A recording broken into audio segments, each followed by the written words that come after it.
পাপ হতে পারে, ভুল হতে পারে, অন্যায় হতে পারে। ওই অন্যায়ের উপর অটল থেকো না, আমার কাছে ফিরে আসো। কাম টু ইউর লর্ড, তোমার রবের দরবারে ফিরে আসো। ক্ষমার মতো ক্ষমা চাও, ক্ষমার মতো ক্ষমা চাইলে আমি সব ক্ষমা করে দেব। সুবহানাল্লাহ পড়েন। রব্বুল আলামিন বলেন, ইয়া আইয়ুহাল্লাযীনা আমানু তুবু ইলাল্লাহি তাওবাতান নাসুহা। ও বিশ্বাসীরা, ভুল করেছো, অন্যায় করেছো, পাপ করেছো, জুলুম করেছো, আমার কাছে ফিরে আসো, ক্ষমা চাও। ক্ষমার মতো ক্ষমা চাইলে সব গুনাহ মাফ করে দিতে পারে কে? পাপ নাই, গুনাহ করি নাই, এরকম কেউ আছি? কথা বলেন। কত পাপ করছি কোনো হিসাব আছে? পৃথিবীর কেউ না জানলেও জানে কে? আল্লাহ ডেকে বলে, গোলাম আমি হলাম গাফিরুয যামব কাবিলুত তাওব। আমার কাজ হলো ক্ষমা করা, আমার কাজ হলো তওবা কবুল করা। শয়তানের কাজ হলো ওয়াসওয়াসা দেওয়া, আমাদেরকে ভুল পথে নিয়ে যাওয়া। আর আমাদের কাজ হলো ভুল করে ফেলা, আল্লাহর কাজ হলো ভুলগুলো মাফ করে দেয়া।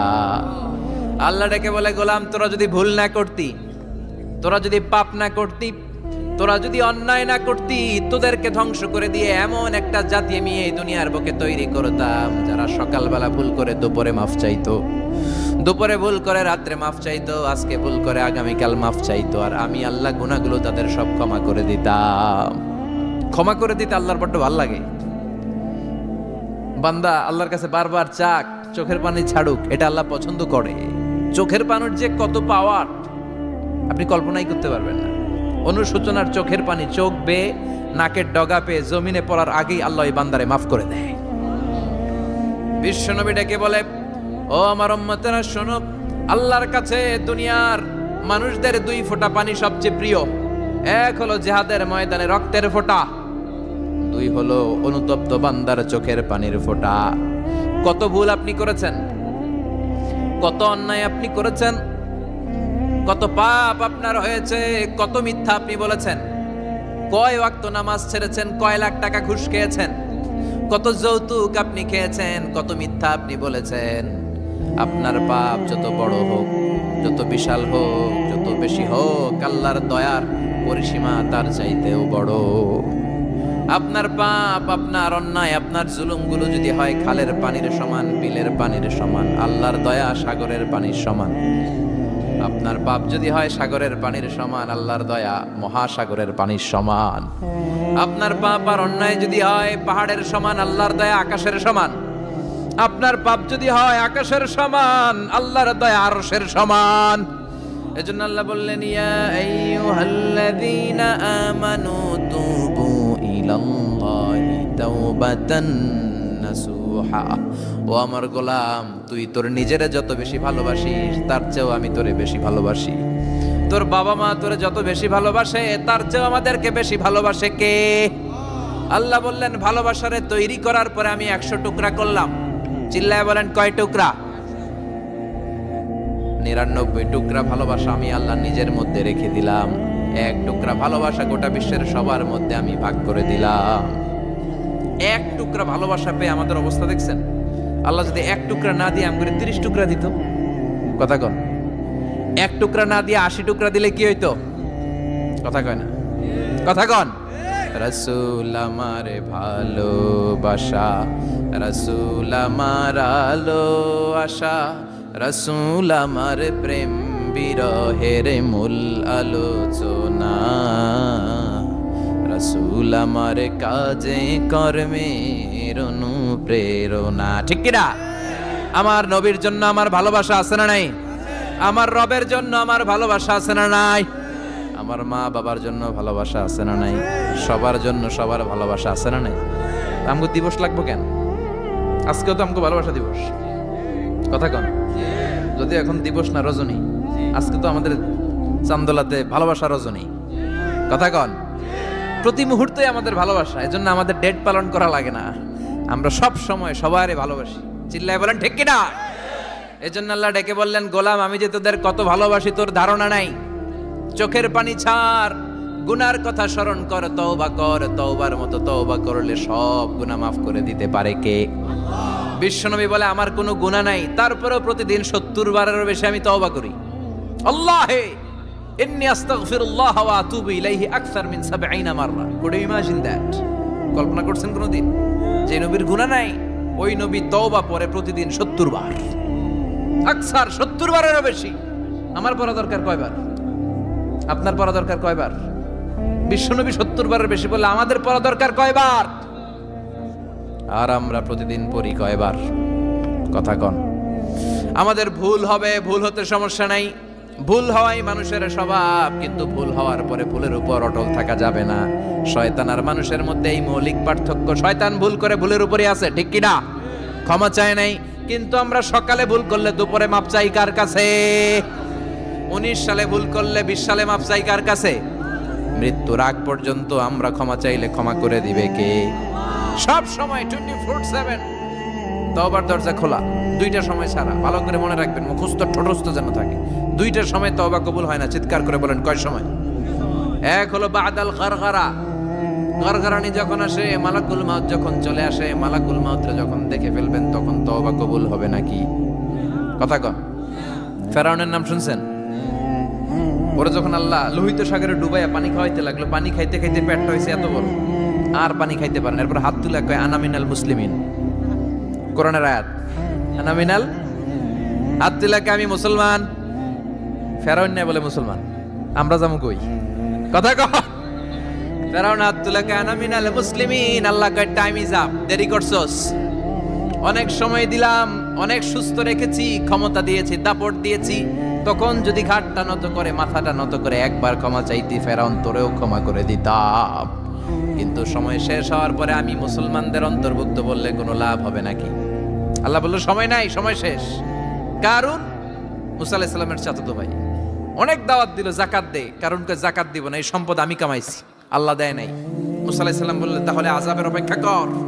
আযাব চলে আসলো। আল্লাহ বলেন মুসা সেফ জোনে যাও, সরো, এখনই আযাব। ফাখাসাফনা বিহি ওয়া বিদারিহিল আরদ, পুরো ফাইয়ুমের জমিনটার আল্লাহ কাঁপিয়ে দিলেন, আর কারুনকে সহ পুরো সম্পত্তি তার জামিনের ভিতরে দাবিয়ে দিলেন। হাঁটু পর্যন্ত কারুন দেবে যায়, ভাবছে উঠে যাবে। কোমর পর্যন্ত দেবে যায়, ভাবছে উঠে যাবে। গলা পর্যন্ত যখন দেবে যায় আর সুযোগ নাই। কয় মুসা আমার সব সম্পত্তি তোরে আর তোর আল্লাহরে দিয়ে দিলাম, আমারে বাঁচা, আমারে সব সম্পত্তি তোর আর তোর আল্লাহর, আমারে খালি বাঁচা, চাচা আপন প্রাণ। আল্লাহ বলে সময় শেষ। তার মানে বাদাল গারগারা তওবা কিন্তু আর কবুল হয়। এই হলো একটা। নাম্বার 2, বাদা তুলুই শামস মিন মাগরিবিহা, প্রতিদিন চাঁদোলাতে সূর্য কোন দিক দিয়ে ওঠে? কথা কয় না? পূর্ব দিকে। কিয়ামতের আগ দিয়ে সূর্য আর পূর্ব দিকে উঠবে না, পশ্চিম দিক থেকে উঠবে। যেদিন প্রভাতে পশ্চিম দিক থেকে সূর্য উঠবে, ওই দিন থেকে তওবার দরজাটারে বন্ধ করে দিবে কে? তার আগ মুহূর্ত পর্যন্ত জীবনে যত গুনাহ করেছি, অন্যায় করেছি, চোখের পানি ছেড়ে ক্ষমা চাইলে ক্ষমা করবে কে? শয়তান আল্লাহরে চ্যালেঞ্জ দিছে, আল্লাহ তুমি আমারে জাহান্নামে পাঠাবা, আমিও তোমার বান্দা করে লয়ে একসাথে জামাতে ঢুকমু। একা ঢুকবো না, একা যাব না, তোমার বান্দাদেরকে সবগুলারে জাহান্নামী বানায়া তারপরে ঢুকমু। তোমারে চ্যালেঞ্জ দিলাম, একটারও জান্নাতে ঢুকাইতে পারবা? আল্লাহকে তুই আমারে চ্যালেঞ্জ দিলি? আমি তো সব রাজার বড় রাজা, মহারাজা, আমারে চ্যালেঞ্জ দেশ, এত সাহস পাইলি কই? তুই আজীবন ওয়াসওয়াসা দিয়ে পাপ কাজ করাবি, একদিন তাফসীর মাহফিলে এসে আমার বান্দা ক্ষমা চাবে, আমি মাফ করে দেবো, তুই কি করবি?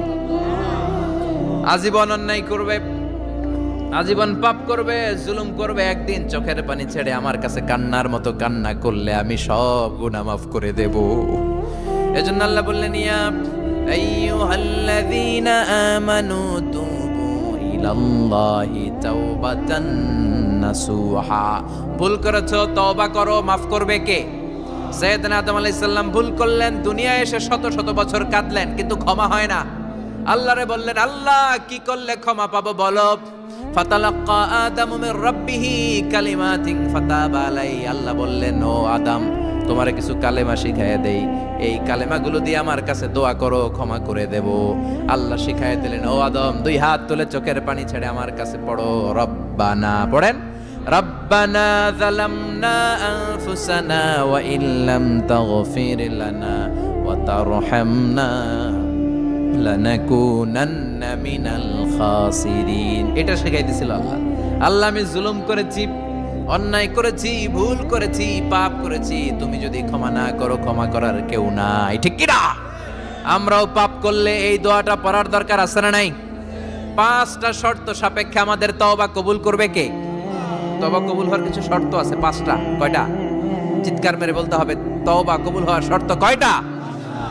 1 নম্বরে হচ্ছে আল ইকরা, acknowledgement. You have to give the acknowledgement that you are the greatest sinner on earth. আপনাকে ঘোষণা দিতে হবে যে আপনি পৃথিবীর সবচেয়ে বড় পাপী। 1 নম্বর শর্ত, আপনি বলেন যে আল্লাহ, আমার চেয়ে বড় পাপী নাই, আকাশের নিচে জমিনের উপরে আমি সবচেয়ে বড় পাপী, এমন কোনো পাপ নাই যেটা আমি করি নাই, ঠিক কিনা? 1 নম্বরে পাপের ঘোষণা দেন। 2 নম্বরে আন-নাদাম, নাদাম মানে repentance. You have to be repentant for what you have done. আপনাকে অনুতপ্ত হতে হবে, চোখের পানি ছাড়তে হবে। আল্লাহ, আমি লজ্জিত, আল্লাহ আমি নাদান, আমি পিশাচ, আমারে মাফ করে দাও। তার মানে স্বীকার গেলেন কি অন্যায় করেছেন। 2 নম্বরে আপনি অনুতপ্ত হলেন। 3 নম্বরে স্টপ, যেই পাপ করতেছিলেন ওইটা থামান। Stop what you have done, যেটা করতেছিলেন আগে থামান। আপনি সুদ খাইছেন, অনুশোচনা আসলো, মাফও চাইতেছেন, আবার সুদও খাইতেছেন, হবে? আপনি ঘুষ খেয়েছেন, তওবা শুরু করলেন, আবার ঘুষও খেয়ে যাচ্ছেন, হবে? থামেন, স্টপ। 3টা গেল। 4 number, to hate what you have done, ঘৃণা করতে হবে, যে পাপটা করেছেন মন থেকে ওই পাপটাকে ঘৃণা করতে হবে। 5 নাম্বার শর্ত হচ্ছে to determine that you never repeat this sin again in your life. আল্লাহর ওয়াদা দেন, কমিটমেন্ট দেন যে আল্লাহ, আমার জীবনে পারতপক্ষে এই পাপ জীবনেও করব না। চিৎকার করে বলেন ঠিক কিনা? তার মানে আপনি স্বীকার যান, তারপরে আপনি অনুতপ্ত হবেন, যে পাপ করেছেন থামিয়ে দিবেন, পাপটারে মন থেকে ঘৃণা করবেন, আর আল্লাহরে ওয়াদা দিবেন, আল্লাহ আর করব না। এই 5টা শর্তের আলোকে তওবা করলে জীবনের সব গুনাহ মাফ করে দিবে কে? এজন্য আল্লাহ বললেন, ইয়া আইয়ুহাল্লাযীনা আমানু তুবু ইলাল্লাহি তাওবাতান নাসুহা। তওবার মতো তওবা করো, সব গুনাহ মাফ করতে পারে কে? তওবা করবেন তো? রাজি আছেন? কবে করবেন? এই মুহূর্তে তওবা করলাম, এই মুহূর্তে আল্লাহর কাছে ক্ষমা চাই, আল্লাহ জীবনের সব গুনাহ মাফ করে দাও। আমাদের দেশে তওবা করার জন্য হুজুর লাগে, কথা কন? পিসা হুজুর, বড় হুজুর, ছোট হুজুর, হাফেজ সাহেব লাগে না? হাফেজ সাহেব, ইমাম সাহেব, এদের ছাড়া নাকি তওবা হয় না। না, এটা ভুয়া কথা। আপনি অনুতপ্ত হন, আপনি চোখের পানি ছাড়েন, আপনি আপনার রবরে বলেন, ক্ষমা করে দিবে কে? ইমাম সাহেব আসতে হবে শর্ত না, পীর সাহেব হুজুর এসে হুজুরের হাতে হাত রেখে তওবা পড়তে হবে শর্ত না। আপনার রবরে ডেকে চোখের পানি ছেড়ে ক্ষমা চান, ক্ষমা করবে কে? আর প্রতিদিন শতবার পড়তে থাকবেন আস্তাগফিরুল্লাহ। আওয়াজ করে সবাই পড়েন আস্তাগফিরুল্লাহ, আরো জোরে পড়েন আস্তাগফিরুল্লাহ। বিশ্বনবী বলেন, মান লাজিমাল ইস্তিগফার জাআলাল্লাহু লাহু মিন কুল্লি দিকিন মাখরাজা। সব সময় ইস্তেগফারের সাথে যে লেগে থাকবে, রব্বুল আলামিন তারে 5টা জিনিস দিবে। কয়টা? কথা কন, আরো জোরে সবাই বলেন, কয়টা? নাম্বার 1, জাআলাল্লাহু লাহু মিন কুল্লি দিকিন মাখরাজা। বিপদে পড়লে বিপদ থেকে উদ্ধার করবে কে? আমাদের তো কোনো বিপদ নাই না? আছে কত বিপদ, হ্যাঁ? রাস্তাঘাটে দুর্ঘটনা হতে পারে, যে কোনো সময় ভূমিকম্পে পড়তে পারি, বজ্রপাত পড়তে পারে না, ঠেড়া পয়রা মানুষ নাই, আছে না নাই? এই বিপদ আপদ থেকে আপনারা রক্ষা করবে কে? যদি আপনি ইস্তেগফারের সাথে আঠার মতো লেগে থাকেন। কিসের সাথে? কথা বলেন। ইস্তেগফারের সাথে লেগে থাকতে পারলে 1 নাম্বার হচ্ছে বিপদে পড়লে আপনারে মুক্ত করে দিবে কে? 2 নাম্বার, ওয়া মিন কুল্লি হাম্মিন ফারাজা। যে কোনো ধরনের টেনশন, হাইপার টেনশন থেকে বাঁচায় দিবে কে? আমাদের তো টেনশন মেনশন নাই না? আছে? লাইফ নিয়ে টেনশন, বাঁচার টেনশন, মরার টেনশন, ক্যারিয়ারের টেনশন, রাস্তাঘাটে যানজট, এটার টেনশন, পুলিশের দৌড়ানি, র্যাবের দৌড়ানি, বাড়ির ভাড়া, গ্যাস বিল, বিদ্যুৎ বিল, ছেলে মেয়েদের লেখাপড়া, কত টেনশন। এই সব টেনশন থেকে আপনারে মুক্ত করে দিবে কে? 3 নম্বরে, ওয়ারযুকহু মিন হাইসু লা ইয়াহতাসিব। এমন জায়গা থেকে আল্লাহ আপনার রিজিকের ব্যবস্থা করবে আপনি কল্পনাই করতে পারবেন না। সুবহানাল্লাহ পড়েন। 4 নম্বরে, সবসময় ইস্তেগফার যদি পড়া হয়, আল্লাহর কোনো আযাব ওই বান্দার উপরে আসে না। ওমা কানাল্লাহু মুআযযিবাহুম ওয়া হুম ইস্তাগফিরুন।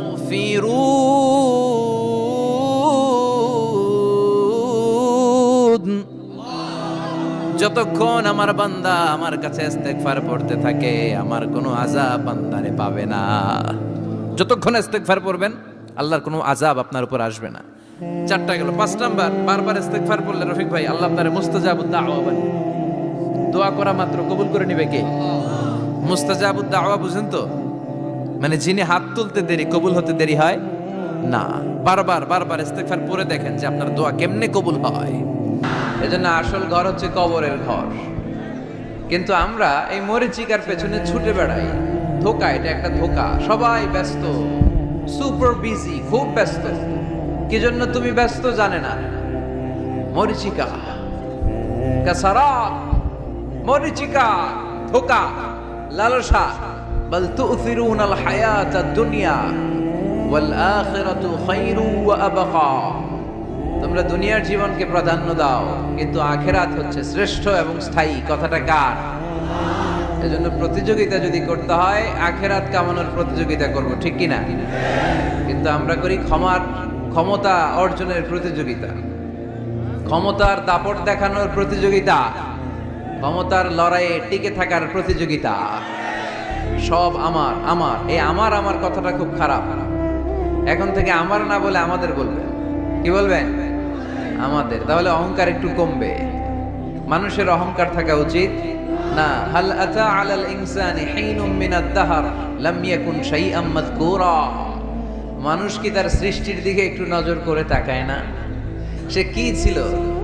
সৃষ্টির শুরুতে সে উল্লেখ করার মতো কিছুই ছিল না। এই যে আমরা যখন ছোট্ট ছিলাম, বয়স যখন আমার 3, 2, তখন আমি কি কি করছিলাম মনে আছে? স্মৃতির পাতা হাতড়াতে হাতড়াতে পেছনে যেতে যেতে কত বছর বয়স পর্যন্ত আপনি ঘটনা বা স্মৃতি মনে রাখতে পেরেছেন বলেন? আমি মিজানুর রহমান আজহারি সর্বোচ্চ 3 বছরের, আমার বয়স যখন 3 ততটুকু খেয়াল আছে। এরপরে আমি আর খেয়াল নাই কি হয়েছিল আমার 2 বছর বয়সে।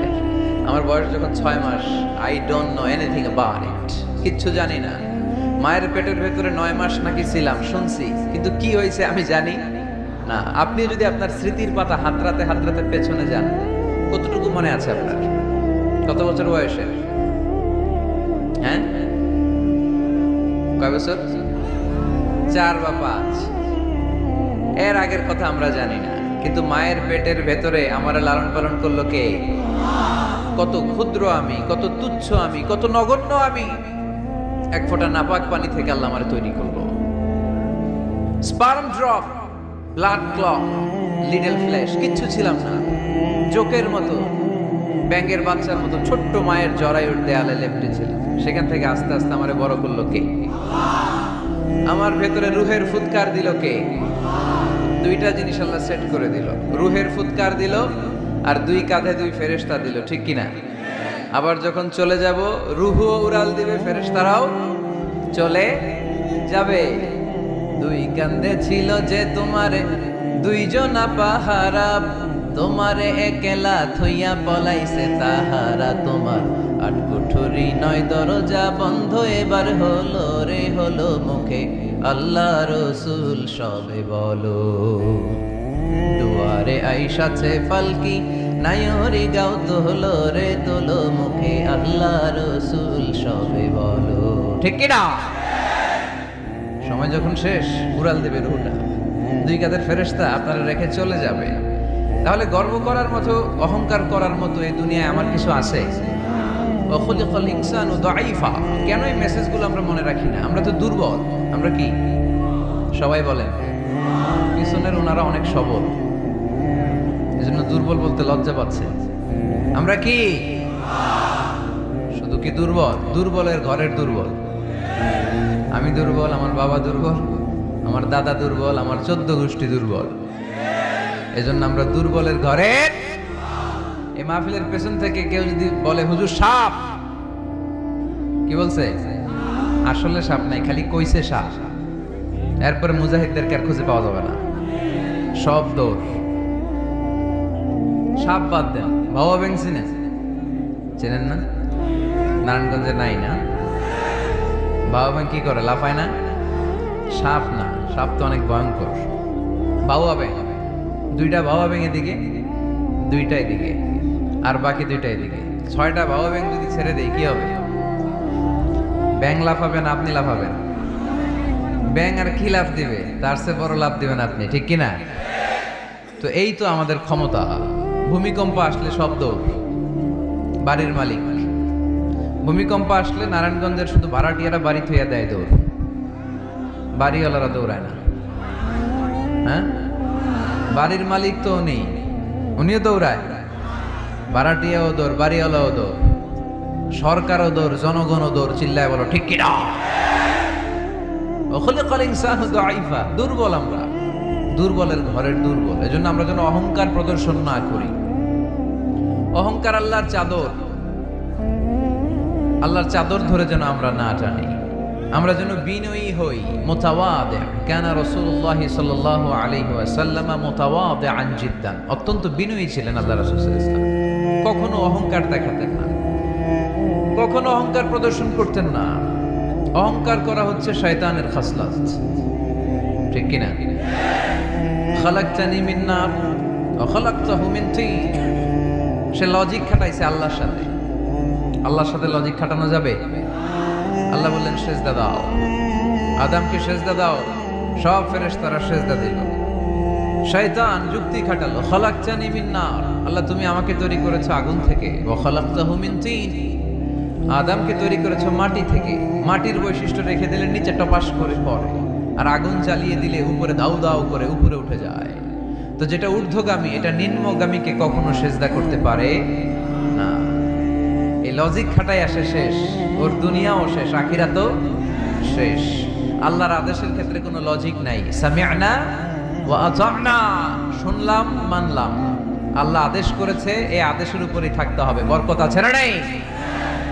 এজন্য আমরা যেন অহংকারী না হই, আমরা যেন বিনয়ী হতে পারি। আল্লাহ তুমি তৌফিক দান করো। আজকের মাহফিলটাকে আল্লাহ তুমি নাজাতের ওয়াসিলা বানাও। আমার যে যুবক ভাইরা আজকের এই প্রোগ্রামে স্বতঃস্ফূর্ত অংশগ্রহণ করার মধ্য দিয়ে ইসলামের পক্ষে এই গণজোয়ারকে তৈরি করেছে, এই গণজোয়ারকে তুমি ইসলামের জন্য কবুল করো। আমার প্রাণপ্রিয় যুবক ভাইদেরকে তুমি সৈয়দনা ওমর ফারুক রাদিয়াল্লাহু তাআলা আনহুর মতো ইসলামের বীর সেনানী হিসেবে কবুল করো। পর্দার অন্তরালে আমার মা বোনদেরকে আল্লাহ তুমি খাদিজাতুল কুবরা তাহেরা রাদিয়াল্লাহু তাআলা আনহার মতো কবুল করো। পুলিশ ভাইরা আজকে অনেক কষ্ট করেছে। আপনাদের এই থানার সম্মানিত ওসি সাহেব, উনি ওনার প্রোটোকল দিয়ে আমাদেরকে এখানে নিয়ে এসেছে। আপনাদের এই এলাকার সম্মানিত চেয়ারম্যান সাহেব সারাটা দিন অনেক কষ্ট করে এই প্রোগ্রামকে এনশিওর করেছে। বিশেষ করে আপনাদের অত্র এই আসনের সম্মানিত এমপি মহোদয় সেলিম ওসমান সাহেব, উনিও খুব খোঁজ খবর নিয়েছে এই প্রোগ্রামের ব্যাপারে। সর্বোপরি আমরা আল্লাহর কাছে শুকরিয়া জানাই যে আল্লাহ তাআলা আজকে আমাদেরকে সুস্থভাবে এই প্রোগ্রামে আসার সুযোগ করে দিয়েছে। এরকম প্রোগ্রাম, কোরআনের মাহফিল বন্ধ হোক, এটা কি আমরা চাই? কোরআনের কথা চলবে, এটা আমরা চাই কি চাই না? সেজন্য যদি ত্যাগ স্বীকার করা লাগে, দরকার আছে না নাই? ময়দানে যদি থাকতে হয়, রাজি আছে না নাই? আল্লাহ তুমি তৌফিক দান করো। মুসাপুর পশ্চিমপাড়া জামে মসজিদ, মুসাপুর কি গ্রামের নাম? যুব সংগঠন ও এলাকাবাসীর যৌথ উদ্যোগে, মাশাআল্লাহ, যুবক এলাকাবাসী ভাই ভাই, অন্যদের কোনো খাওয়া নাই, ঠিক কিনা?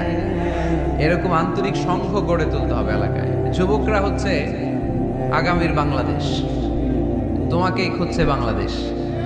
তোমার দেহে এখন অনেক শক্তি, উচ্ছ্বাস, এটাকে ইসলামের পক্ষে কাজে লাগাতে হবে। এটা আজে বাজে কাজে, মাদকের পেছনে দৌড়াদৌড়ি করে, অপরাজনীতির পেছনে দৌড়াদৌড়ি করে, মারামারি এগুলোর পেছনে দৌড়াদৌড়ি করে, সন্ত্রাস, জঙ্গিবাদ, টেন্ডারবাজি, চাঁদাবাজি এগুলোর পেছনে দৌড়াদৌড়ি করে সময় নষ্ট করা যাবে? এদিকে কি দেখা যায় না?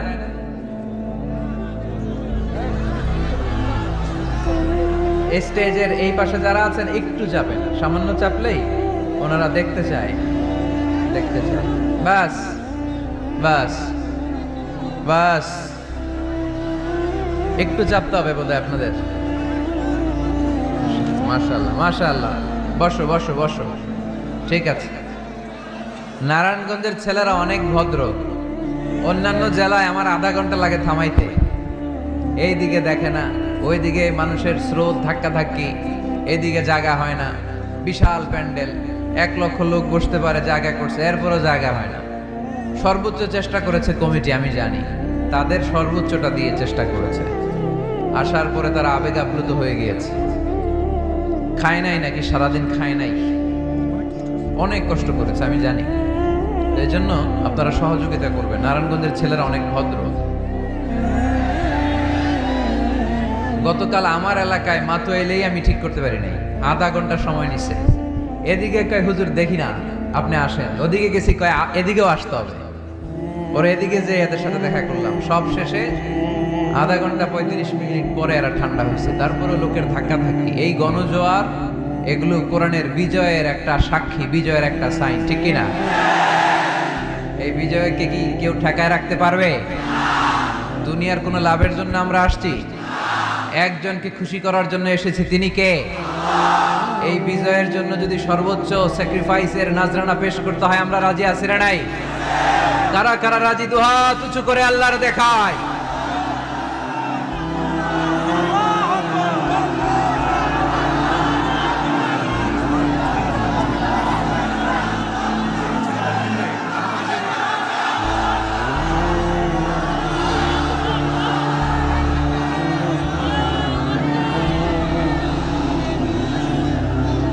আল্লাহ তুমি কবুল করো।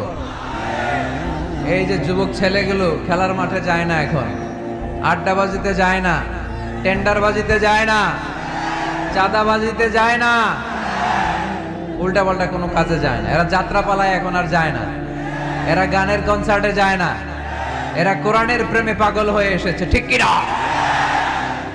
কোনো বিরিয়ানির প্যাকেট আছে নাকি আজকে? তাইলে গণজোয়ার এটা কোরআনের পক্ষে না বিপক্ষে? আমরা কোরআনের পক্ষে থাকতে চাই কি চাই না? আল্লাহ তুমি আমাদেরকে কবুল করো। কোরআনের প্রতি ভালোবাসাকে ইসলামের বিজয়ের জন্য তুমি কবুল করে নাও। এজন্য যুবক যারা আছো, তোমরা আগামীর বাংলাদেশ। তুমি বাংলাদেশ, তুমি বাংলাদেশ।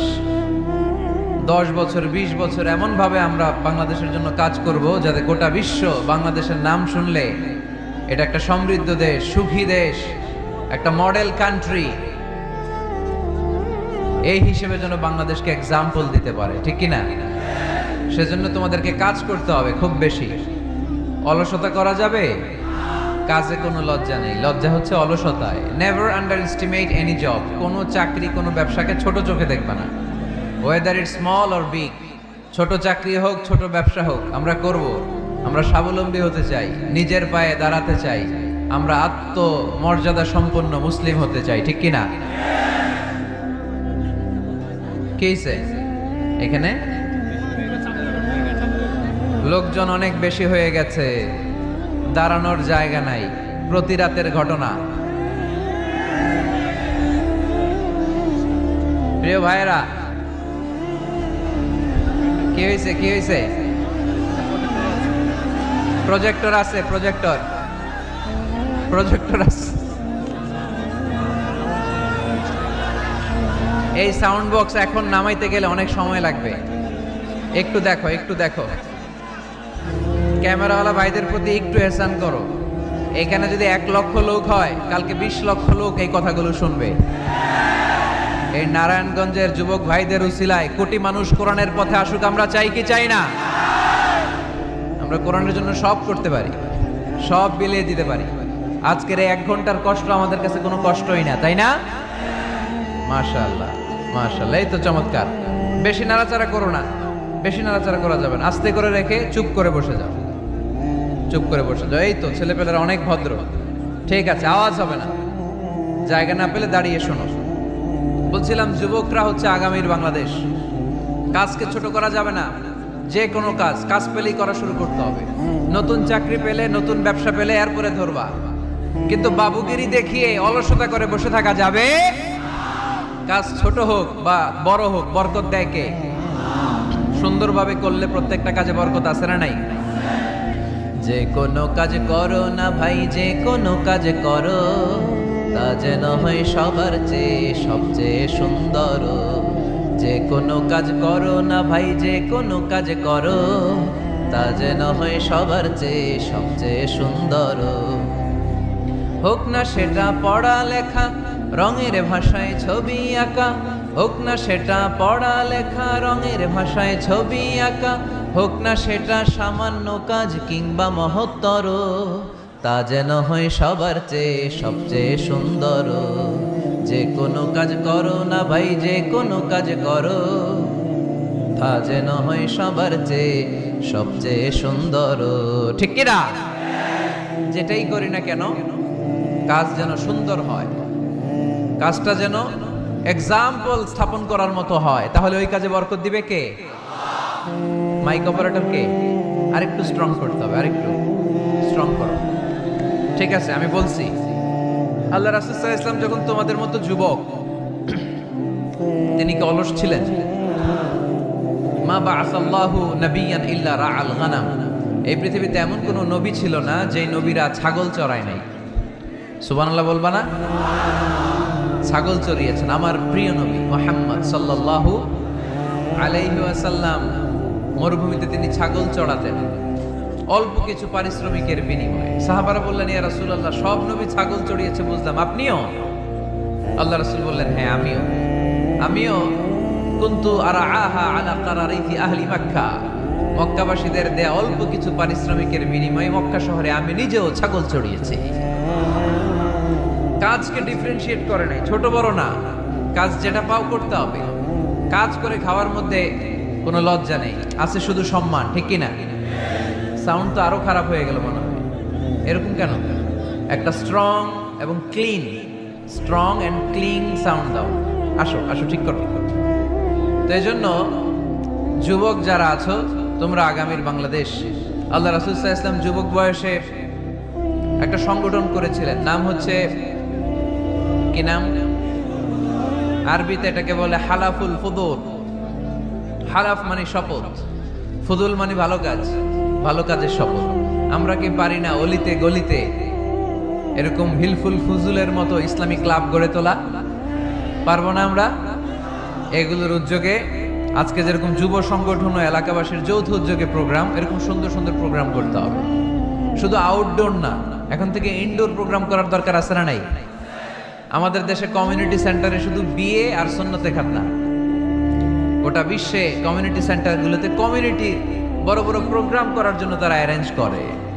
কমিউনিটি সেন্টারগুলোতে সেখানে ইনডোর প্রোগ্রাম করতে হবে। প্রতি মাসে ভালো ভালো স্কলারদেরকে এনে, ইনফ্লুয়েন্সিয়াল স্পিকারদেরকে এনে যুবকদেরকে মোটিভেট রাখার দরকার আছে না নাই?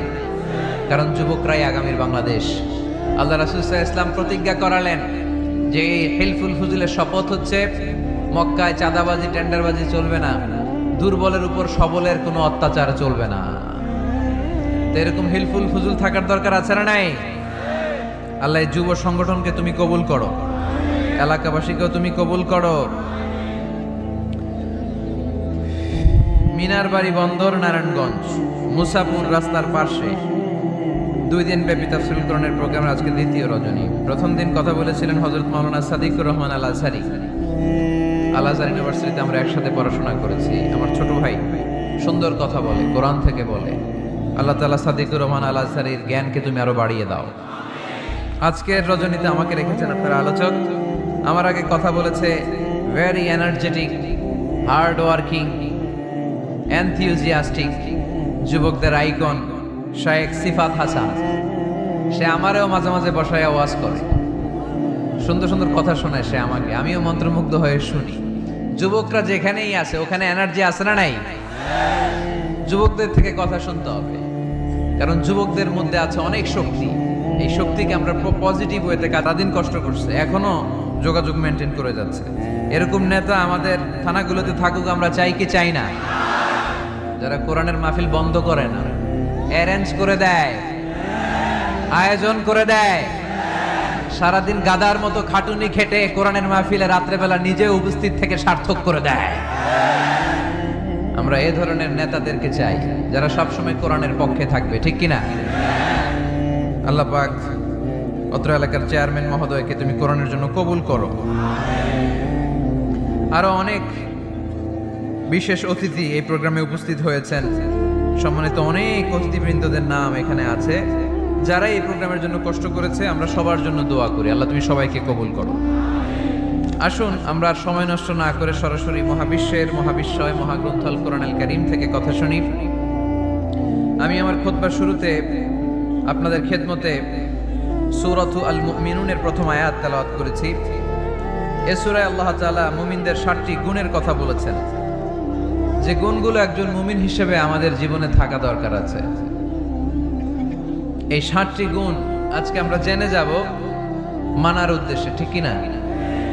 ওয়াজ কি শুধু শোনার জন্য শোনা? শুনতে চাইলে তো ইউটিউবেও শোনা যায় না? ইউটিউবে ওয়াজ শোনেন না আপনারা? আমার ওয়াজ শুনছেন? কারা কারা দেখি? মাশাআল্লাহ, আমরা হাত নামাই প্রত্যেক দিন। হ্যাঁ, মাশাআল্লাহ মাশাআল্লাহ মাশাআল্লাহ। আল্লাহ তুমি কবুল করো। এই ইউটিউবটারে আমরা ভালো কাজে লাগাবো। গান শোনা ছেড়ে দিছো? মাশাআল্লাহ, আল্লাহ তুমি কবুল করো। এটা অনেক ভালো কথা যে আমরা আজে বাজে কাজে আর সময় নষ্ট করি না। ইন্টারনেট ইউজ করলেও এটা কোরআনের কাজেই লাগাই, ঠিক কি না? তো ওয়াজ কিন্তু ইউটিউবেও শোনা যায়, কিন্তু এখানে আমরা এসেছি একটা স্পিরিট নিয়ে যাব। সরাসরি কথা শোনার আর বলার মধ্যে একটা তাসির প্রভাব আছে না নাই? তো এই জন্য বিশ্বাসীদের যে 7টা গুণাবলী আজকে এগুলো আমরা জেনে যাব, যাতে করে আমরা মানতে পারি, পালন করতে পারি, ঠিক কিনা? সূরাটার নাম হচ্ছে সূরাতুল মুমিনুন। সূরার নাম কি?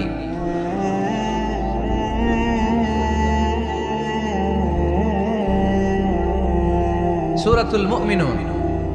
বিশ্বাসীদের নামে সূরা, তাই না? আবার দেখেন কাফিরদের নামেও কোরআনে সূরা আছে না নাই? কি নাম? সূরাতুল কাফিরুন আছে না? কুল ইয়া আইয়ুহাল লা আ'বুদু মা। তাহলে আমরা হলাম বিশ্বাসী। আমরা কি? আমাদের নামে একটা সূরা দিল কে? খুশি লাগে না? ভাল লাগে না অনেক? আমাদের নামে আল্লাহ কোরআনে সূরা দিয়েছেন। আবার আমাদের বিরোধী যারা কাফির, তাদের নামে আল্লাহ সূরা দিলেন। আরেকটা শ্রেণী আছে, মুমিনও না কাফিরও না, মাঝামাঝি। কি নাম? মুনাফিক। তাদের নামে সূরা আছে না নাই? সূরাতুল মুনাফিকুন। এরা বড্ড ভয়ঙ্কর।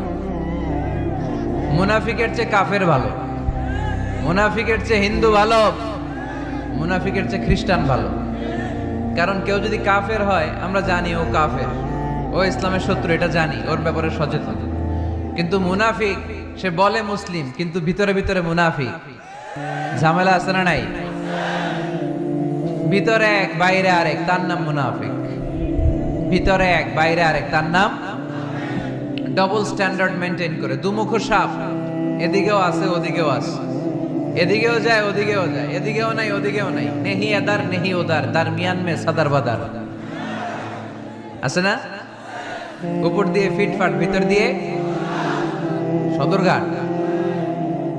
উপর মে পাক সাফ, আন্দার মে খালাত মালাত। উপরে অনেক পাক সাফ, ভিতরে ঝামেলা। এরা মুনাফিক। যেদিকে বৃষ্টি এদিকে ছাতা ধরে, যখন যার কাছে টাকা পয়সা আছে তারে তেল মারে। আছে না নাই? আমরা মুনাফিক হতে চাই? আমরা মুমিন হতে চাই কি চাই না? মুমিন হয় কখন? যখন তার বিশ্বাস থাকে, ঠিক কি না? আল্লাহ বিশ্বাস, আখিরাতে বিশ্বাস। এই বিশ্বাসটা কিন্তু অনেক দামি। টাকা দিয়ে বিশ্বাস কেনা যায়? আমরা আল্লাহর উপর বিশ্বাস রাখি, আখিরাতে বিশ্বাস রাখি, নবী রাসূলদের উপর বিশ্বাস রাখি, তাই আমরা মুমিন। বিশ্বাসটা অনেক দামি। ঈমান যার মধ্যে থাকে সে হচ্ছে মুমিন। আমল পড়ে, আগে ঈমান। আগে কি? ঈমান হচ্ছে সংখ্যা, আমল হচ্ছে শূন্য। এখন ঈমান নাই, আপনার আছে শুধু আমল। শূন্য বসাতে বসাতে বসাতে বসাতে নারায়ণগঞ্জ থেকে ঢাকা, এটার কোনো দাম আছে? 2000 শূন্য আপনি পাইছেন। 2000 ফলাফল কি? শূন্য। কারণ ঈমান নাই, সংখ্যা নাই। এবার আপনার ঈমান আছে, পেলেন একটা সংখ্যা 1, তারপর আমল করতে শুরু করলেন, পেলেন শূন্য। যাকাত দিলেন, পেলেন শূন্য। হজ করলেন, পেলেন শূন্য। দাম আছে না নাই? একের পরে শূন্য দিলে দাম আছে না? তাহলে আগে লাগবে কি? ঈমান। ঈমান মানে বিশ্বাস। বিশ্বাসটা খুব দামি। এই বিশ্বাস যেন নষ্ট না হয়, বিশ্বাসে যেন আঘাত না আসে। বিশ্বাসটা কত দামি জিনিস দেখেন। বন্ধু বন্ধুর মধ্যে যদি বিশ্বাস না থাকে, বন্ধুত্ব টেকে? কথা বলেন। স্বামী যদি স্ত্রীরে বিশ্বাস না করে, সম্পর্ক টিকে? কথা বলেন। বিশ্বাস অনেক দামি জিনিস। দেখবেন বাবা যখন তার ছোট্ট মেয়েটাকে কোলে তুলে উপরে এরকম ছুঁড়ে মারে, ছোট্ট মেয়েটা খিলখিল করে হাসে। যদি নিচে পড়ে যায় ভর্তা হয়ে যাবে, তারপরেও হাসে, কারণ মেয়েটার বাবার উপর বিশ্বাস আছে, বাবা আমারে ফেলে দিবে না, বাবা ঠিকই আমাকে কোলে তুলে নেবে, ঠিক কিনা? মেয়েটার বাবার প্রতি অগাধ বিশ্বাস। ঢাকা থেকে একজন গ্রিন লাইনের বাসে উঠছে, টিকিট কাটছে কক্সবাজারে। গ্রিন লাইনের বাসের নাম শুনছেন তো না? কক্সবাজার যাবে। ব্যাগ ট্যাগ নিয়ে বাসে উঠেই দেখবেন অনেক হাই প্রোফাইলের লোকেরা ল্যাপটপ নিয়ে, টাকা পয়সা নিয়ে বাসের উপরে ব্যাগ রেখে আরামসে ঘুম দিচ্ছে। বাইরে প্রচন্ড বৃষ্টি, তার কোনো টেনশন নাই। সে যদি টেনশন করতো তাহলে ঘুমাইতে পারতো? তাহলে তো তাকায় থাকা লাগতো এরকম, দেখি তো বাসওয়ালা কই যায়। কক্সবাজারের টিকিট কাটছি, সকালবেলা উঠে যদি দেখি কক্সবাজার না নিয়ে যশোর চলে গেছে, ভেজাল আছে না? তার মোটেও টেনশন নাই, কারণ গ্রিন লাইন কোম্পানির প্রতি এই ক্লায়েন্টের অনেক বিশ্বাস। আমি আরামসে চাদর গায়ে দিয়ে একটা ঘুম দিব, সকালে ঠিকই এই গ্রিন লাইনের বাস আমাকে কক্সবাজার নামিয়ে দিবে। চিল্লায় বলেন ঠিক কিনা? তার মানে বিশ্বাসটা অনেক জরুরি। বিশ্বাসে মিলাই বস্তু, তর্কে বহুদূর। এজন্য আমরা বিশ্বাসী হতে চাই। আমরা কি হতে চাই? আর বিশ্বাসীদের নামে এই সূরাটা ডেডিকেট করলেন কে? সূরাতুল মুমিনুন। সূরাটার নাম কি? আরো জোরে বলেন, কি নাম? সূরাতুল মুমিনুন। এই সূরাটা নাজিলের একটা ব্যাকগ্রাউন্ড আছে, শানে নুজুল, কোন সময় কোন প্রেক্ষাপটে নাজিল হলো, এটা শুনলে সূরার তাফসীর বুঝতে আমাদের সুবিধা হবে। আল্লাহ রাসূল সাল্লাল্লাহু আলাইহি ওয়াসাল্লাম সাহাবাদেরকে নিয়ে বসা, হঠাৎ করে ওমরে ফারুক মৌমাছির আওয়াজ শুনতে পেলেন, বন বন বন বন আওয়াজ। হাদিসটা এসেছে মুসনাদ ইবনে আহমদ ইবনে হাম্বলে, সুনানি তিরমিজিতে। বন বন মৌমাছির যখন আওয়াজ, ওমরে ফারুক মৌমাছি খুঁজতে আরম্ভ করলেন, কিন্তু কোনো মৌমাছি উনি খুঁজে পান না। তখন উনি বুঝতে পেলেন আসলে এটা মৌমাছি না, এখনই আল্লাহ রাসূল সাল্লাল্লাহু আলাইহি ওয়াসাল্লামের উপর কোরআনের আয়াত নাজিল করতেছে কে? অনেকগুলো পদ্ধতিতে আল্লাহ রাসূল সাল্লাল্লাহু আলাইহি ওয়াসাল্লামের কাছে কোরআন এসেছে। আমরা তো মাগনা মাগনা কোরআন পাইছি, সুন্দর করে এমদাদিয়া কোম্পানি ছাপাই দিছে, আব্বা কিনা বাসায় নিয়ে আসছে, এবার আমি রমজান মাসে কোরআনের খতম দেই। আহা, আল্লাহ রাসূল সাল্লাল্লাহু আলাইহি ওয়াসাল্লাম কি এত সহজে কোরআন পেয়েছে? অনেক কষ্ট করে তিনি কোরআন রিসিভ করতেন। মিসলা সালসালাতিল জারাস, মাঝে মাঝে ঘন্টার ধ্বনির মতো কোরআন নাজিল হতো। প্রাইমারি স্কুল ছুটি হলে দপ্তরি ঘন্টা বাজায় না, ধাম ধাম বিকট আওয়াজ হয়। এরকম আওয়াজে যখন কোরআন নাজিল হতো, আল্লাহ রাসূল সাল্লাল্লাহু আলাইহি ওয়াসাল্লাম কোরআন রিসিভ করতে যেয়ে ঘেমে যেতেন শীতের রাতে। আজকে একটা শৈত্য প্রবাহ গেছে না, প্রচন্ড শীত। দুপুরবেলা আমার প্রোগ্রাম ছিল কিশোরগঞ্জের, কি নাম, পাকুন্দিয়া। প্রচন্ড শীতে লোকজন কাঁপছিল। আপনাদের তো প্যান্ডেল আছে, ওদের প্যান্ডেলও ছিল না, খোলা ময়দানে লক্ষ লক্ষ মানুষ। প্রচন্ড শীতের রাতে আম্মা জান আয়েশা রাদিয়াল্লাহু তাআলা আনহা উনি কাঁপতেন, আর এই কোরআন রিসিভ করতে যে বিষ্ণু ঈসা ইসলাম ঘামতেন। সুবহানাল্লাহ বলতে পারলেন না? এত কঠিন ছিল ওহি রিসিভ করা। ইন্না সানুলকি আলাইকা কওলান সাকিলা, নবী হে এই কোরআনের বাণীটা অনেক সাকিল, ভারী, এত ভারী। ওটের উপর বসে থাকা অবস্থায় যখন কোরআন নাজিল হতো, তখন রাসূল সাল্লাল্লাহু আলাইহি ওয়াসাল্লাম যে ওটের উপর বসে আছেন, ওটের পা গুলো জমিনে গেড়ে যেত। ঘোড়ার উপর বসে থাকা অবস্থায় কোরআন নাজিল হলে ঘোড়াটা দাঁড়ানো থেকে বসে যেত। মাঝে মাঝে সাহাবাদের গায়ে হেলান দিয়ে পায়ের মধ্যে মাথা রেখে রাসূল সাল্লাল্লাহু আলাইহি ওয়াসাল্লাম শুয়ে থাকতেন। এক সাহাবীর পায়ে মাথা রেখে আল্লাহ রাসূল সাল্লাল্লাহু আলাইহি ওয়াসাল্লাম শুয়ে আছেন, তিনি টেরই পাচ্ছেন না। হঠাৎ করে কোরআনের আয়াত নাজিল হতে লাগলো। সাহাবী বললেন, হঠাৎ করে আমি টের পেলাম বিশ্বনবীর মাথাটা অনেক ভারী হয়ে গেল। আমার মনে হচ্ছে যে রাসূল সাল্লাল্লাহু আলাইহি ওয়াসাল্লামের মাথার ভারে আমার পায়ের হাড়টি ফেটে খান খান হয়ে যাবে। সুবহানাল্লাহ বলেন। তো এই কঠিন কোরআন যখন রাসূল সাল্লাল্লাহু আলাইহি ওয়াসাল্লাম রিসিভ করতেন, তিনি ঘেমে যেতেন। আবার মাঝে মাঝে সাইয়েদনা জিবরাইল আলাইহিস সালাম সরাসরি ওনার সূরাতে আসতেন কোরআন নিয়ে। হেরা পর্বতে আর সিদরাতুল মুনতাহায়, এই দুই জায়গায় আল্লাহ রাসূল সাল্লাল্লাহু আলাইহি ওয়াসাল্লাম সাইয়েদনা জিবরাইল আলাইহিস সালামের মূল আকৃতিতে ওনাকে দেখতে পেয়েছিলেন। মাঝে মাঝে স্বপ্ন যুগে আসতো এই ওহী। পর্দার আড়াল থেকে মেরাজের রাতে তিনি পেয়েছেন ওহী। মাঝে মাঝে ইউলকা ফি কুলুবি রাসূলিল্লাহ, আল্লাহ রাসূল সাল্লাল্লাহু আলাইহি ওয়াসাল্লামের অন্তরে ওহী ঢেলে দেয়া হতো। আর মাঝে মাঝে মিসলা সাউতিন নাহাল, মৌমাছির ভনভন ভনভন আওয়াজের মতো কোরআন নাজিল করতো কে? ভনভন আওয়াজ দেখে ওমরে ফারুক বুঝলেন এটা আসলে মৌমাছি না, কোরআনের আয়াত। কোরআনের আয়াত নাজিল শেষ, আল্লাহ রাসূল সাল্লাল্লাহু আলাইহি ওয়াসাল্লাম চেহারা ঘুরিয়ে সাহাবীদের দিকে মুখ করে বসলেন আর বললেন, এইমাত্র সূরাতুল মুমিনুনের শুরুর দিককার আয়াতগুলো আমার কাছে নাজিল হয়েছে। এখানে আল্লাহ তাআলা মুমিনের 7টি গুণের কথা বলেছে। কয়টি? সবাই বলতে হবে, কয়টি গুণ? আল্লাহ রাসূল বললেন, মান আকামা হুন্না দাখালাল জান্নাহ। এই 7টা গুণ যে মানবে আল্লাহ তাআলা জান্নাতুল ফেরদাউসের মালিক বানায় দিবে। আজকে এই 7টা গুণের ব্যাপারে আমরা জেনে যাব ইনশাআল্লাহ। পড়ি আর জোরে পড়ে ইনশাআল্লাহ। আর যদি আপনাদের কষ্ট হয় ওঠা বসা করবেন না, হাত তুলে দাঁড়িয়ে যাবেন, বলবেন হুজুর কষ্ট হচ্ছে। দুই একজনের কাছ থেকে শুনলেই দোয়া করে বিদায়, সংক্ষেপ করে দেবেন ইনশাআল্লাহ।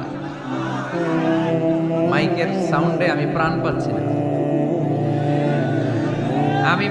আমি বলতেছি একটু ইকো দিয়ে দেখো প্রাণ পাওয়া যায় কিনা। একটু ইকো দাও তো দেখি, বেশি দিও না, আবার একটু দাও। দুর্বল, সাউন্ড দুর্বল। প্রতি রাতে আমাদেরকে কথা বলতে হয়। সাউন্ড সিস্টেম যদি ডিজিটাল সাউন্ড সিস্টেম না হয়, দুর্বল হয়, আমাদেরকে শাউট করতে হয়। একদিনের জন্য শাউট করে আমার গলা ভাঙলে আমার জীবন ধন্য, সমস্যা নাই। কিন্তু আমার তো একদিন না। নোয়াখালীর লোকেরা কয় হুজুর আন্নে গো একদিন, আঙ্গ ব্যাগ দিন। মানে আপনাদের একদিন হলো আমাদের ব্যাগ দিন, মানে প্রতিদিন। কি হয়েছে? সাপ কই? বসো বসো। তাহলে মুমিনের কয় গুণ? গলায় আওয়াজ নাই। কয়টা গুণ? শেষ পর্যন্ত এরকম আওয়াজ লাগবে আমার। আওয়াজ তোলা যাবে? মাশাআল্লাহ। 7টা গুণ আজকে আমরা শুনবো। আল্লাহ শুরু করছেন, قد أفلح المؤمنون الذين هم في صلاتهم خاشعون। সফল হয়েছে তারা, ঈমান এনেছে যারা। কার কথা? সফলতার মানদণ্ড আল্লাহ দিয়েছেন ঈমান। আপনি যদি টাকাওয়ালা হন আপনি সফল না, যদি ঈমান না থাকে, ঠিক কিনা? আপনি যদি ক্ষমতাওয়ালা হন আপনি সফল না, যদি ঈমান না থাকে, ঠিক কিনা? আপনি অনেক বড় সেলিব্রিটি কিন্তু ঈমান নাই, আল্লাহর মানদণ্ডে আপনি সফল না, ঠিক কিনা? এজন্য আল্লাহ বলেছেন সফল হয়েছে তারা, ঈমান এনেছে। আমি বলবো সফল হয়েছে তারা, আপনারা বলবেন ঈমান এনেছে যারা। আওয়াজ তুলে বলেন সফল হয়েছে কারা? যারা ঈমানদার তারা সফল। قد أفلح المؤمنون, successful indeed are the believers. তারাই সফল যারা ঈমানদার। তবে যেন ঈমানদার নয়, তাদের 7টা বৈশিষ্ট্য থাকা চাই। কয়টা? 1 নম্বর আল্লাহ বলছেন আল্লাযীনা হুম ফি সালাতিহিম খাশিউন। তারা যখন সালাতে দাঁড়ায় দিন দুনিয়ার হুঁশ থাকে না, তারা ভীত সন্ত্রস্ত হয়ে আল্লাহর দিকে রুজু হয়ে সালাত আদায় করে। নামাজে যখন দাঁড়াবো দুনিয়ার কোনো হুঁশ জ্ঞান আমাদের থাকতে পারবে? আমাদের হুঁশ থাকবে একদিকে, তিনি কে? সালাতে কায়েম করো, সালাতে কায়েম করো, হবে সম্মানী তুমি, হবে জান্নাতি তুমি, হবে সম্মানী তুমি, হবে জান্নাতি তুমি। দিবে কাল হাসরে শীতল ছায়া আরশে আজিম, রাব্বিয়াল আলা রাব্বিয়াল আযীম। পড়েন রাব্বিয়াল আলা রাব্বিয়াল আযীম। আলহামদুলিল্লাহ। আল্লাযীনা হুম ফি সালাতিহিম খাশিউন। শুরু হয়ে গেল মুমিনদের 7টি বৈশিষ্ট্যের আলোচনা। 1 নম্বর বৈশিষ্ট্য হচ্ছে মুমিনরা যখন নামাজে দাঁড়ায় দিন দুনিয়ার হুঁশ থাকে না, তাদের চিন্তা, তাদের ধ্যান চলে যায় একদিকে, তিনি কে? সাইয়েদনা আলী রাদিয়াল্লাহু তাআলা আনহু যুদ্ধের ময়দানে মারাত্মকভাবে জখম হলেন, আহত হলেন। পায়ের ভেতরে জিহাদের ময়দানে তীর ঢুকে গেল, তীর কেউ টেনে বের করতে পারে না। এতটাই জখম হয়েছে, তীর ধরে টান মারলে তিনি চিৎকার মারে। বিশ্বনবী দেখলেন অবস্থা বেগতিক। আল্লাহর হাবিব বললেন তীর ভিতরে টানাটানি দরকার নাই, যেহেতু টান মারলে ব্যথা পায়। ছেড়ে দাও, আজান দাও বেলাল, তুমি আজান দাও, একামত দাও। এক সাহাবীরে বললেন, আমি যখন নামাজে দাঁড়াবো, আলী যখন নামাজে দাঁড়াবে, নামাজরত অবস্থায় তুমি তোমার নিজের দায়িত্বে আলীর পায়ের ভেতর থেকে তীরটা টেনে বের করে ফেলবা।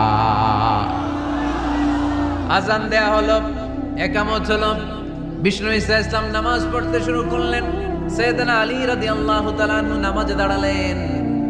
ওই সাহাবী দাঁড়ান নাই, বিশ্বনবীর পরামর্শ অনুযায়ী কাতারের ভেতর দিয়ে যে বিশ্বনবীর মেয়ের জামাতা সাইয়েদনা আলী রাদিয়াল্লাহু তাআলা আনহুর পা থেকে টান মেরে তীর বের করেছে। টান দিয়ে তীর খোলা হয়েছে, কিন্তু সাইয়েদনা আলী মুহূর্তের জন্য টের পান না। আগে টান মারতেছে, ব্যথা পায়, চিৎকার মারে, কিন্তু সালাতের অবস্থায় টান মেরে তীর বের করেছে, উনি টেরই পান নাই। আল্লাহু আকবার। তার মানে যখন নামাজে তিনি দাঁড়িয়েছেন, দিন দুনিয়ার হুঁশ তার ছিল না। তার হুঁশ, জ্ঞান, চিন্তা, ধ্যান সব কিছু চলে গিয়েছে একজনের দিকে, তিনি কে? এজন্য বিশ্বনবী বলতেন, আন তা'বুদাল্লাহা কাআন্নাকা তারা ফাইন লাম তাকুন তারাহু ফাইন্নাহু ইয়ারাক। এমন ভাবে নামাজ পড়বে, মনে করবে তুমি আল্লাহকে দেখে দেখে নামাজের মুসল্লায় আছো, ঠিক কি না? যখন নামাজ পড়বা ভাববা তুমি আল্লাহকে দেখছো। আর যদি এটা কষ্ট হয়, অ্যাটলিস্ট এটা ভাবো যে আল্লাহ তোমায় দেখছে। আমাদেরকে দেখে কে? আমি যে নামাজ পড়ি দেখে কে? এই চিন্তাটা মাথায় থাকার দরকার আছে না নাই? কিরে ভাই, এখানে তো ধাক্কাধাক্কি করে লাভ নাই। প্রজেক্টরগুলো কোন দিকে? প্রজেক্টর আছে ওই যে পেছনে প্রজেক্টর, ওখানে চলে যাও। এখানে দেখার জন্য যদি ধাক্কাধাক্কি করো বিশৃঙ্খলা হবে। সাউন্ড নাই। এই মাইকটা কি কাজ করে না তোমার? তো সাউন্ড পায় না কেন? আচ্ছা, সাউন্ড কম বলে যদি চিল্লাও তাহলে তো আমার কথা আরো শোনা যাবে না। ও দেখতেছে, ওকে দেখতে দাও। এত বড় গ্যাদারিং এ এইদিকে সমস্যা হবে, ওদিকে তার ছিঁড়ে যাবে, ওদিকে সাউন্ড বক্স নষ্ট হয়ে যাবে, এটা খুব স্বাভাবিক। তোমাদের সহযোগিতা লাগবে, তা না হলে তো একটু পর পর আলোচনার মাঝখানে ব্রেক দিলে আলোচনা করা যাবে না। লক্ষ লক্ষ লোকের সমাগম, এখানে কিছু সমস্যা হবেই, এগুলো মেনে নিয়েই আমাদেরকে বসে থাকতে হবে, ঠিক কিনা? মাইক অপারেটর, লাস্ট চান্স দিলাম তোমার, এটা ঠিক করো তাড়াতাড়ি। তোমার মাইকের কারণে অনেকবার ব্রেক হয়েছে আমার আলোচনা। হয়েছে, একটা ছেলে কথা বলবো না এখানে। এই ছেলে